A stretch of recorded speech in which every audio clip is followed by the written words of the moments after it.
Good morning, everyone. Hello, hello, hello. I am live. I'm at home trying to have a little bit of. Oh, I like that. It gives you a view of the garden, really. Yeah, so I'm trying to have. I'm not looking my best. Hello. Anyway, I'm trying to have some breakfast. Well, it's a bit late now. Ooh, 13:42. Yeah, so I'm trying to have some breakfast. It's a very sort of windy Saturday afternoon. Um, yeah, I'll just show you how dry the garden is. Yes. One of the things that I wanted to do when excuse me, that's some olives in my teeth. Look, I'm having some olives for breakfast. So one of the things that I want to do when I came to Sierra Leone is not have one of those compounds that's got a whole load of concrete just dumped into it.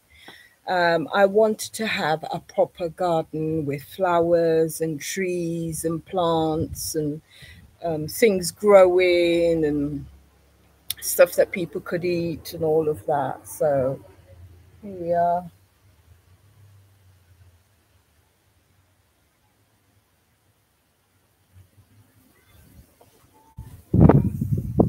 That's a little bit of my garden. I hope you caught a glimpse of it. So yeah, so I'm out here trying to have a little bit of something. It's a sort of a brunch. It's I wouldn't call it lunch though, because look what it is. Oh, can we see it? Yeah. So I've got my tea and coffee and hot chocolate. I've got some bread. I've got some leftover chicken goujons. Is that how they call them? Chicken something or the other, or is it fish? Either fish or chicken, I don't care and I don't know.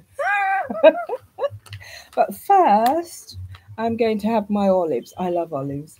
And these ones have been here since December when my friend came from Italy.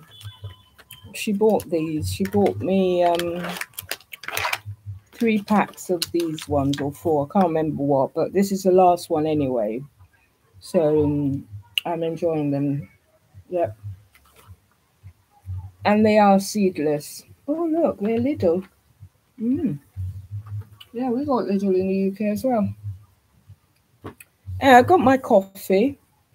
Normally, when I'm having this is my first meal for the day. So when I'm having something to eat so late in the day, obviously it's past breakfast time, it's past brunch, it's sort of getting towards late afternoon now. Really, 3 o'clock is sort of getting towards late afternoon. So I would have lots of fluids. I'd have water. I'd have just 1 cup of coffee a day. Tea, I can drink 20 cups of tea a day.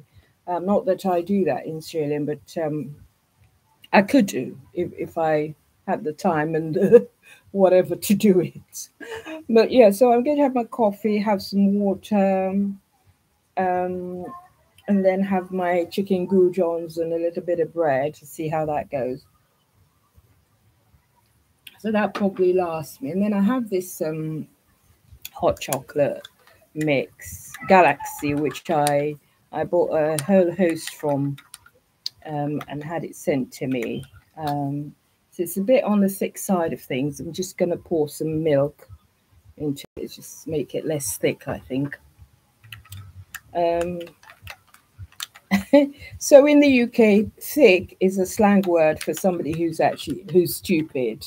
But that's not what I mean in this instance. I mean thick as in I think I put 2 sachets of the Galaxy hot chocolate. So obviously, yeah, it has to be watered down, as it were. Mm. Oh, that's brilliant. That is my first, well, that was my second sip of something today. And my coffee was the first, and that is the second. The rush of sugar. I don't add any sugar because obviously the sachet's got plenty of sugar in it. So there we go. So how's life with everybody? I mean, what's going on and what are people doing, and how's life, and how did it how did the week go? Oh my word. My week was a bit busy, maybe less busy than other weeks, but it was still busy. I still had lots to do, in the house, in my sort of work life, plenty of admin, plenty of um, other things that I needed to sort out. One week rolls into the next, really, and that's how it goes. The thing that I didn't get to do a lot of this week is walking. I think because the sun was quite high in the sky most days, I like to go out quite early in the morning or in the evening. I didn't feel so motivated this week. I'm not sure why. So I had to try and get my mojo going again with my exercise. I mean, I've slipped up this week quite a bit. I've done very little walking. That's the first thing. Today, I meant to go to I actually want to go to the gym today. There's this really lovely new gym that's has been constructed up somewhere in Freetown. I'm living in Sierra Leone, by the way, if you've not come across my channel before. So this gym that's been constructed up at Juba, um, so that's not really Freetown. Freetown. It's more like the very outskirts of central Freetown, I think. Anyway, it's a lovely new gym, but it's atrociously expensive. And I tried it. It was my birthday one day last week, and I tried it, and it was really great. Lots of amenities in there, lots of um, keep fit sort of things that people can use. It was really nice. So I might try and go again, but obviously it's not somewhere I can frequent. I can't go there every single day. First thing, I don't live anywhere near it. If I did, I would be tempted to be fair. If I were very close to it, I would be tempted to go on a pretty regular basis. I would be. I think I'd rather not eat. I'd rather give up buying food and go to the gym, but then you need food to go to the gym. So that doesn't make a lot of sense, does it? Oh my word. Mm. Yeah, it feels good to just have had anything since last night, really. Mm. I'm not a morning eating sort of person, to be fair. I don't like to wake up and eat something. If I wake up, I'd like to, if possible, have a nice long drink of water and then begin and carry on the day. We've just finished Ramadan, and it does take a while to settle back into the eating everyday mode because I usually observe it. Um, yeah, it takes a while to come back to your um, eating everyday mode because obviously you don't eat in the afternoon, you only eat when at sunset. And I personally find that it's a much better experience if you eat as minimal in the evening. Don't No gorging, if you like, just little small appetizing meals that are full of flavor are better, I think, when you're fasting. And obviously, when you can drink plenty of water because you can't drink during the day. And if you live in a tropical country, you have to keep up uh, your hydration. You really absolutely do. It's needed. It's needed. And it's a good thing to do as well. Anyway, here we are. Mm, yes, it's a bit breezy. I'm quite pleased about that because it means I can sit out here and just enjoy my new patio furniture. I got an absolute bargain. I really absolutely did. I bought it on Amazon. There was a set here in Freetown that I saw in a shop that I could have bought, but the thing is, it was a bit expensive. I was thinking to myself, I mean, it's very attractive, quite nice, and you can see that it's sturdy. But what I don't understand about some of these Freetown shops is that they don't deliver. It doesn't matter how much it is that you tell them, how much it is that you spend. Not that I was spending an arm and a leg or anything like that. I would consider that reasonable. But much you spend, they do not deliver to your address. They expect you to buy and then pick it up yourself and bring it back. And I thought, well, that doesn't sound right. If a person is buying at your establishment, at your business, I think you should deliver to their home.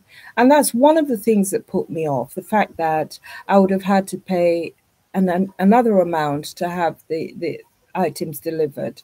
Um, this particular store, they is one of the top stores in Freetown. I mean, it's been there since I was a child, and I'm quite old. But I think that they get a lot of their items from Turkey. That's what I think. So it wasn't rubbishy Chinesey stuff. And I'm not being disrespectful in any way, shape, or form, but we all know that some of the goods that come into African countries are very poorly made Chinese products because they're not making, they think that they're making for a market that's not got enough resources to buy items that are well made. So they just manufacture them in any way, shape, or form that they please. I mean, this is really a nudge for us African countries to get on and do our own manufacturing, and use our own local products and local resources to make things rather than depending on other people and buying stuff from abroad. But I digress. So this particular place, they don't. Eh? Sorry. So this particular place, they don't. They don't actually deliver. They don't deliver to your house. They just come, you just buy, and then you have to pick the stuff up and bring it. And I thought, no, that doesn't sound right to me. I'm sorry, but and I had this. This has happened to me a couple of years ago when I bought some stuff at a particular place, and they just wouldn't deliver. And I got into right tiff with the owner of the store, who thought that I was taking liberties in actually asking for the furniture that I'd bought at considerable price, in my opinion. She thought that I was being cheeky and asking for it to be delivered. I mean, I expect it to be delivered. That's the sort of service that I would expect. Do you know what I mean? But it all boils down to customer service. It boils down to the way that people are treated here. Your money doesn't really matter. Not that I have a lot of it. I have nothing of it, to be honest.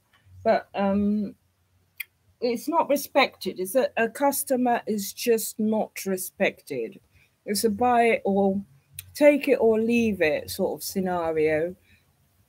I think partly because the ones that consider themselves to be high end stores um, think that they're the only players in the market, as it were. So they don't bother going out of their way to sort of do anything to encourage their customers. So now what I do, if I need something, I go online, I buy it from Amazon, and I have it shipped here. Simple. I then don't mind going to the shippers and paying transport for it to be delivered to my home.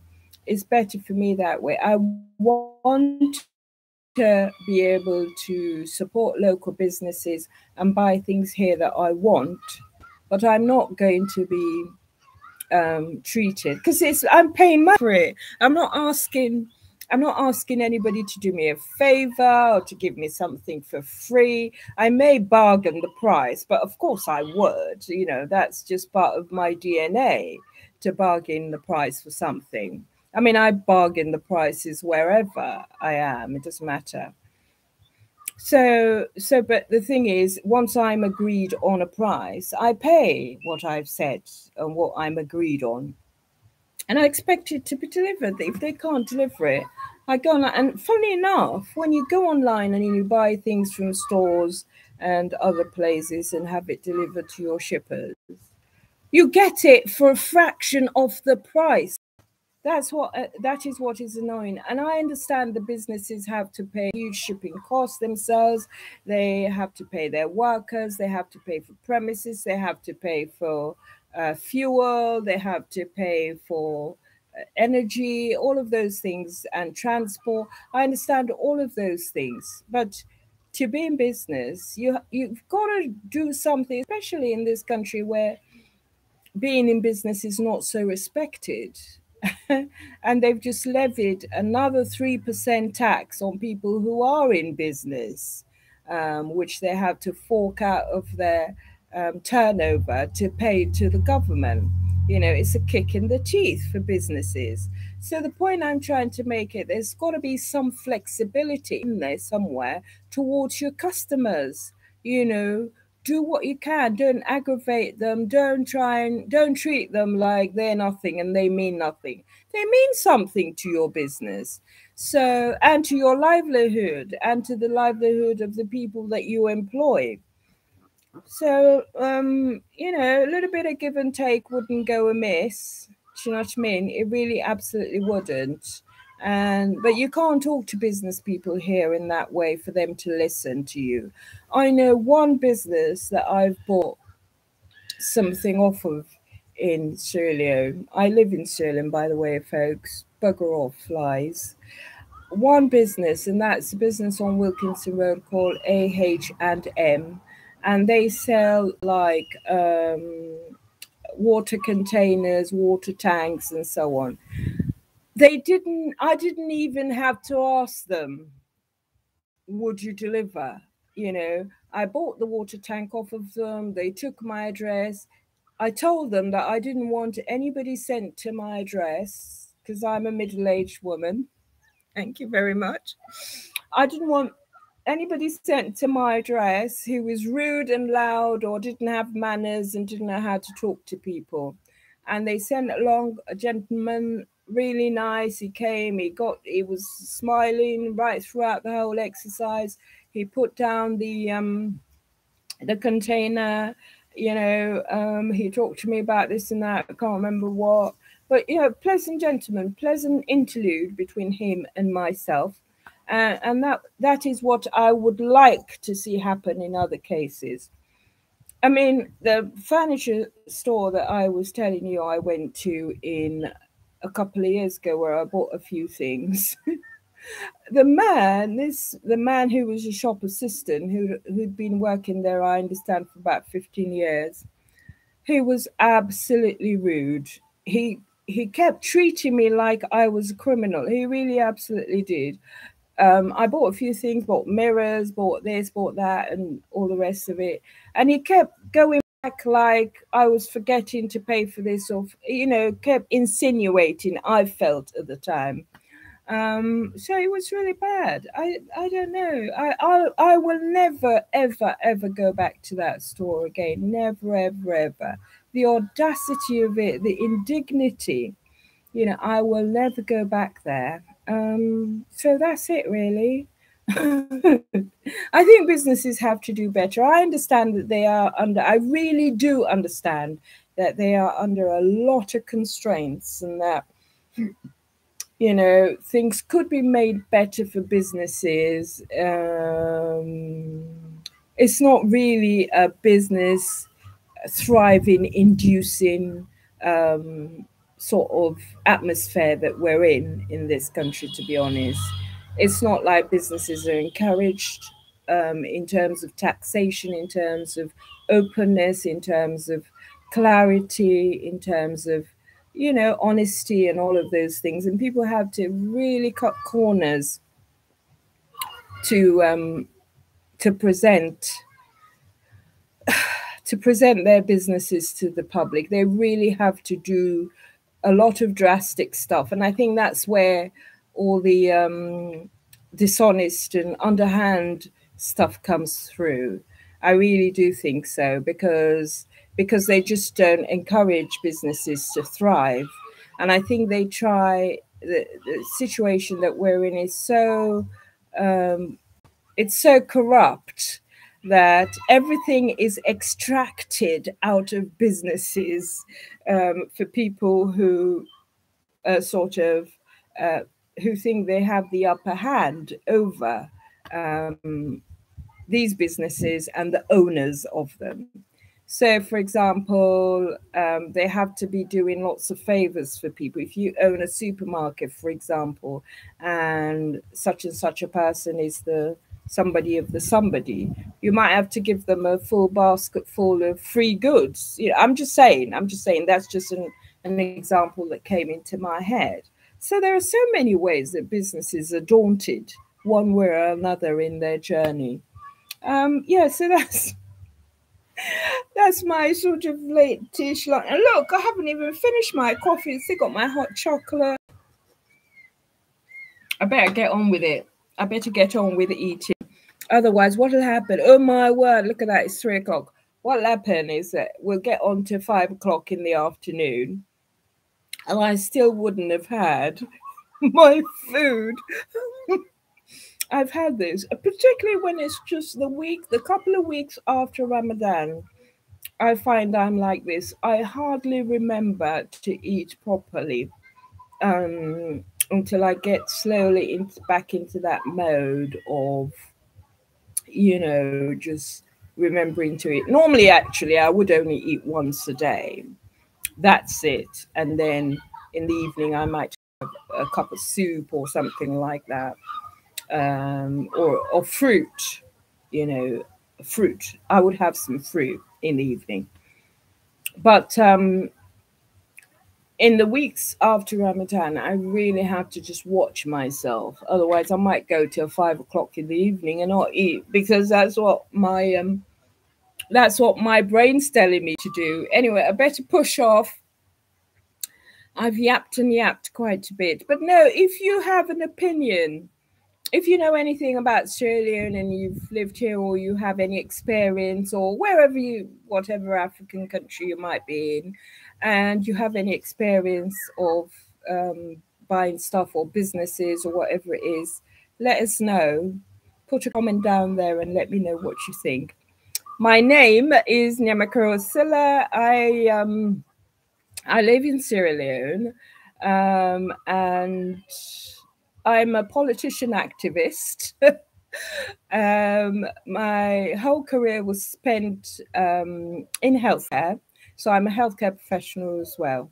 And I'm just sort of trying to bring my ideas out there and talk to people a little bit and try and get some feedback. So thank you very much for listening. Do please like, comment, whatever with this one, and cheers. Have a good weekend. Actually, have a good weekend.